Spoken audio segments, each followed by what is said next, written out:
कई साल पहले की बात है। एक पहाड़ी गांव था जो ऊंचे ऊंचे पहाड़ों और घने जंगलों के बीच बसा था। उस गांव का नाम शांतिपुर था, लेकिन वहां की शांति असल में सिर्फ एक परछाई भर थी।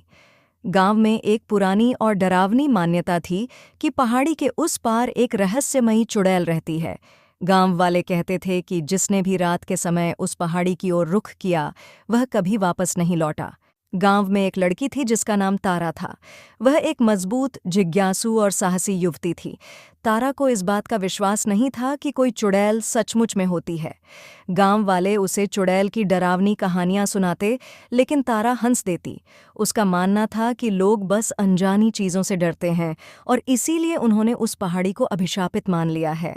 लेकिन एक दिन कुछ ऐसा हुआ जिसने तारा की सोच बदल दी।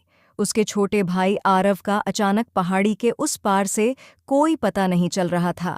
आरव अपनी भेड़ों को चराने गया था, लेकिन शाम होने तक वह घर नहीं लौटा। गांव वालों ने कहा कि चुड़ैल ने उसे पकड़ लिया होगा और उसे भूल जाना ही बेहतर होगा, क्योंकि अब उसका लौटना असंभव है। तारा अपने भाई से बहुत प्यार करती थी। वह जानती थी कि कुछ भी हो जाए, उसे अपने भाई को बचाना होगा।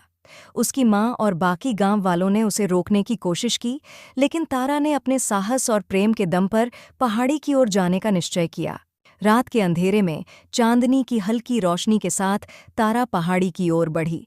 जैसे जैसे वह जंगल के करीब पहुंची, चारों ओर सन्नाटा छा गया। पेड़ों की शाखाएं हिल रही थीं और अजीब सी सरसराहट सुनाई दे रही थी। वह बेखौफ आगे बढ़ती गई।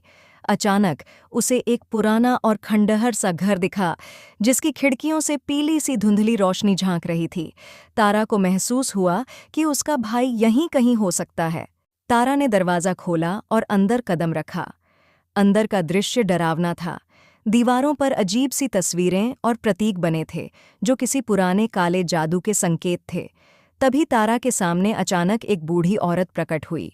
उसकी आंखें लाल थीं, बाल बिखरे हुए और चेहरा झुर्रियों से भरा था। यह वही चुड़ैल थी जिसके किस्से गांव में सुनाए जाते थे। चुड़ैल ने धीमी, गहरी आवाज में कहा, तुम्हें यहाँ नहीं आना चाहिए था। तारा ने साहस से कहा, मैं अपने भाई को लेने आई हूँ, तुमने उसे कैद किया है। चुड़ैल ने एक ठंडी हंसी हंसी, तुम्हारा भाई अब मेरा है, लेकिन अगर तुम उसे वापस चाहती हो तो तुम्हें मेरे सवाल का सही जवाब देना होगा। तारा ने बिना डरे जवाब दिया, पूछो क्या सवाल है।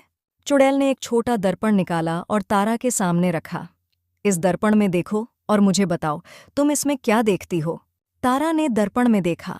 उसे अपने बचपन की यादें दिखाई देने लगीं, जब वह अपने भाई के साथ खेलती थी, अपने माता पिता के साथ समय बिताती थी। उसने अपने जीवन के अच्छे और बुरे दोनों पहलुओं को देखा, लेकिन फिर दर्पण में एक अजीब सी छवि उभरने लगी। उसे खुद को एक विशाल अंधेरे में घिरा हुआ देखा, जैसे कि वह अंधकार में खो गई हो।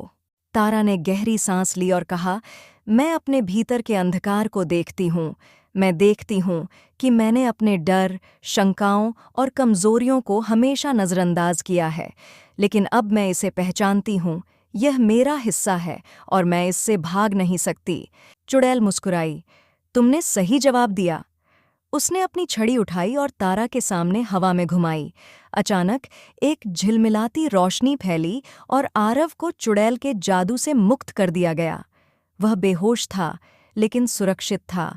चुड़ैल ने तारा को देखा और कहा, तुम्हारे साहस ने तुम्हें यहाँ तक पहुँचाया, लेकिन तुम्हारी सच्चाई ने तुम्हें विजयी बनाया। अब जाओ, अपने भाई को लेकर वापस जाओ, लेकिन याद रखना, हर इंसान के भीतर एक अंधकार होता है और जब तक उसे स्वीकार नहीं करते, तब तक कोई सच्ची मुक्ति नहीं है। तारा ने अपने भाई को उठाया और वहां से निकल गई। वह अपने गांव वापस आई और उसने चुड़ैल की सच्चाई गांव वालों को बताई। चुड़ैल एक राक्षसी नहीं थी, बल्कि वह एक ऐसी आत्मा थी जो इंसानों के भीतर के अंधकार को पहचानने के लिए आई थी। उसके रहस्यमय सवाल सिर्फ उन्हें उनकी खुद की सच्चाई से अवगत कराने के लिए थे।